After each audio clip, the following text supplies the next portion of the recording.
Saya sekali lagi akan mencoba menguraikan tentang pengacara pajak, ya, karena masih ada beberapa pihak yang ingin tahu tentang pengacara pajak, bahkan nanti perbandingannya dengan konsultan pajak. Nah, kali ini akan saya perjelas tentang apa itu pengacara pajak. Pertama, pengacara pajak itu tidak lain adalah seorang yang berlatar belakang sebagai advokat atau sebagai sarjana hukum praktisi, atau yang lebih populer lagi yang biasa dikenal sebagai pengacara, yang mendapatkan pendidikan tambahan, pendidikan khusus di bidang perpajakan, ya. Jadi di satu sisi pengacara pajak itu adalah seorang yang berlatar belakang sebagai advokat. Di sisi yang lain dia mendapatkan pendidikan tambahan sebagai pendidikan khusus, yaitu perpajakan. Nah, dengan demikian dia memiliki dua kompetensi, ya. Yang pertama sebagai seorang pengacara umum, kemudian ditingkatkan ke dalam pengacara yang spesialis, yaitu di bidang perpajakan. Nah, seorang pengacara pajak memiliki cara berpikir dalam tiga dimensi. Yang pertama, dia harus memahami persoalan compliance di bidang perpajakan. Apa itu compliance? Compliance tidak lain adalah kepatuhan, ketaatan pembayar pajak memenuhi kewajiban perpajakannya sesuai berdasarkan undang-undang perpajakan. Nah, apa esensi dari compliance itu? Tidak lain adalah menghitung hutang pajaknya, melaporkan hutang pajaknya itu ke dalam sebuah dokumen yang disebut dengan surat pemberitahuan, dan membayar hutang pajaknya serta melaporkan pembayaran pajak tersebut kepada pihak otoritas pajak. Mengapa itu dilakukan? Itu karena sistem undang-undang perpajakan kita menganut sistem self-assessment, sehingga pembayar pajak secara mandiri dia harus menghitung dan melaporkan pajaknya tadi. Nah, itu yang pada intinya yang disebut dengan compliance. Seorang pengacara pajak harus menguasai di bidang hal ini. Dimensi berpikir yang kedua adalah dimensi defense, dimensi pembelaan, yaitu di dalam konteks ketika kewajiban yang telah dilaksanakan oleh pembayar pajak ini sudah dilakukan, tetapi masih dipermasalahkan, tetapi masih dianggap tidak benar menurut kacamata dari Fiskus, dari otoritas pajak, maka di saat itulah pengacara pajak tampil untuk melakukan pembelaan bagi wajib pajak. Pembelaan yang bagaimana? Tentu pembelaan tersebut berdasarkan prinsip-prinsip yang diatur di dalam undang-undang pajak, ya, untuk melakukan countervailing terhadap penilaian, terhadap judgement dari pihak otoritas pajak.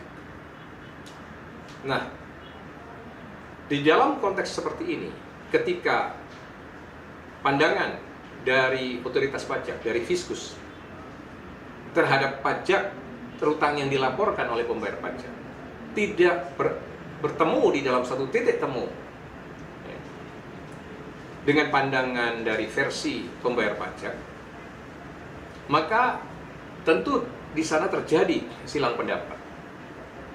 Karena pembayar pajak mungkin mempertahankan perhitungan utang pajaknya yang sudah dilaporkan itu, yang sudah diberitahukan dalam surat pemberitahuan tersebut, berdasarkan prinsip self-assessment yang dia pahami itu. Maka di sana terjadi perbedaan pendapat yang mungkin saja tidak terdamaikan, silang pendapat yang tidak terdamaikan, ya. Maka dengan demikian seorang pengacara pajak harus siap sampai kepada ranah litigasi. Apa itu litigasi? Adalah proses beracara di muka. Nah, hakim di muka pengadilan. Ya. Ini dimensi yang ketiga. Kenapa? Ya karena di dalam pengadilan lah, di hadapan hakim lah diharapkan wajib pajak mendapatkan keadilan berkaitan dengan permasalahan pajaknya. Di sana terjadi pertarungan argumentasi antara fiskus dengan pembayar pajak yang diwakili oleh pengacara pajak. Nah, itu 3 dimensi cara berpikir seorang pengacara pajak. Dengan demikian, seorang pengacara pajak harus menguasai satu soal-soal komplemennya, soal compliance, soal di mana membayar pajak harus memenuhi kewajiban perpajakannya berdasarkan undang-undang. Yang kedua, dia harus siap melakukan defense, pembelaan bagi wajib pajak. Dengan demikian, dia harus siap melakukan counterfiling terhadap judgement kewajiban perpajakan pembayar pajak oleh fiskus tadi. Nah, yang ketiga adalah dia harus siap membawa permasalahan silang pendapat tersebut, perbedaan pendapat antara fiskus dan pembayar pajak yang menjadi kliennya itu ke ranah hukum, ke muka hakim, baik dari segi administrasi pajak yang berarti di muka pengadilan pajak, tetapi juga dari segi pidana di depan pengadilan negeri. Sehingga dengan demikian seorang pengacara pajak harus memiliki kompetensi di dalam 3 hal itu. Nah, bagaimana seorang pengacara pajak bisa sampai pada kompetensi itu? Tentu, seperti yang tadi saya katakan, harus melalui satu proses pendidikan khusus di bidang perpajakan. Yang kedua, setelah itu dia diuji, dan ketika dinyatakan lulus, maka dia diangkat sebagai pengacara pajak, lalu dihadapkan dia, diusulkan untuk penyumpahan oleh pengadilan tinggi. Sehingga dengan demikian seseorang berhak menyandang sebagai pengacara pajak. Karena seorang pengacara pajak adalah seorang profesional di bidang yang mulia, yang terhormat. Jadi, ada 2 hal yang harus dia penuhi. Kompetensi atau kredibilitas di bidang perpajakannya. Yang kedua adalah integritas moralnya. Karena itu, dia terikat oleh kode etik dan sumpah profesi tadi. Itu inti pekerjaan dari seorang pengacara pajak. Nah, hal ini kalau saya boleh bandingkan dengan profesi seorang konsultan pajak, mungkin ada persamaan dan ada perbedaan. Di mana persamaannya? Persamaannya adalah ketika menjalankan hal-hal yang berkaitan dengan compliance, nah itu dilakukan oleh konsultan pajak. Pengacara pajak di dalam konteks itu juga harus menguasai. Pada titik compliance, pada bidang compliance itulah titik temu antara konsultan pajak dan pengacara pajak. Tetapi ketika permasalahan pajak sudah masuk ke dalam defense, ke dalam pembelaan, dan apalagi masuk ke dalam ranah litigasi, maka di sana terjadi titik pisah antara konsultan pajak dan pengacara pajak.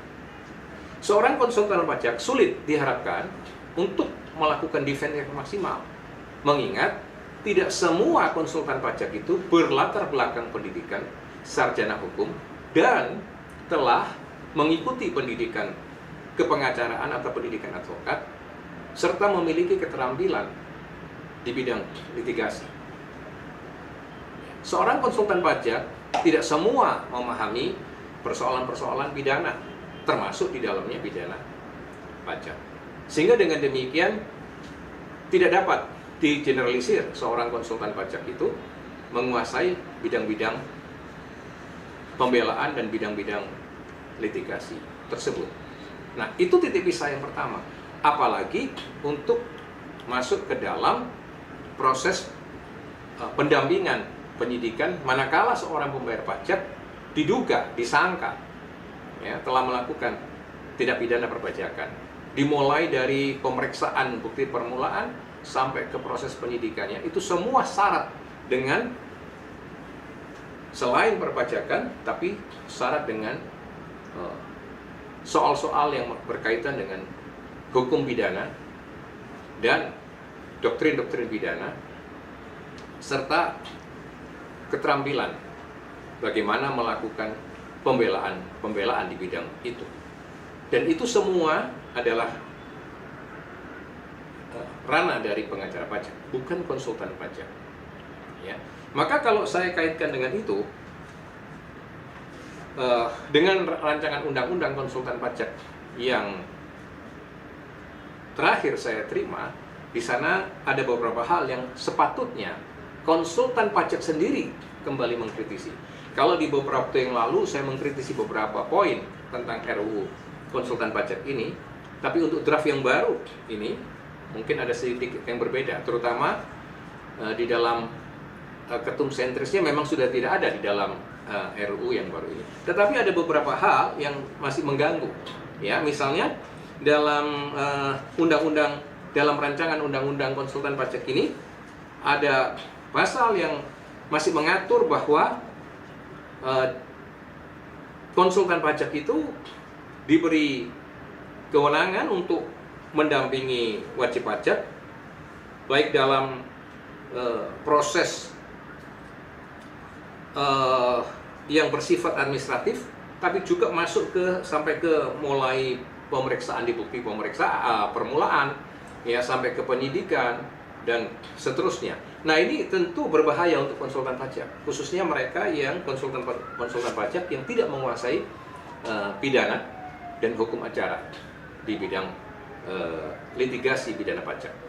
Ya, karena itu akan ada potensi melakukan malpraktek sehingga dengan demikian merugikan pembayar pajak, dan akibat selanjutnya adalah bahkan prinsipalnya sang pembayar pajak yang menjadi klien itu sendiri akan bisa menuntut menggugat konsultan pajak itu sendiri akibat karena malpraktek atau kesalahan profesional dari seorang konsultan pajak yang tidak menguasai masalah-masalah pidana pajak dan litigasi di pengadilan pajak. Ya, itu bahaya yang saya pikir harus diingatkan. Ya. Selain itu, di dalam rancangan undang-undang ini juga masih ada nuansa, ya, nuansa yang bertentangan dengan Undang-Undang Dasar 45 dan putusan Mahkamah Konstitusi, khususnya putusan 63 tahun 2017 yang lalu, yang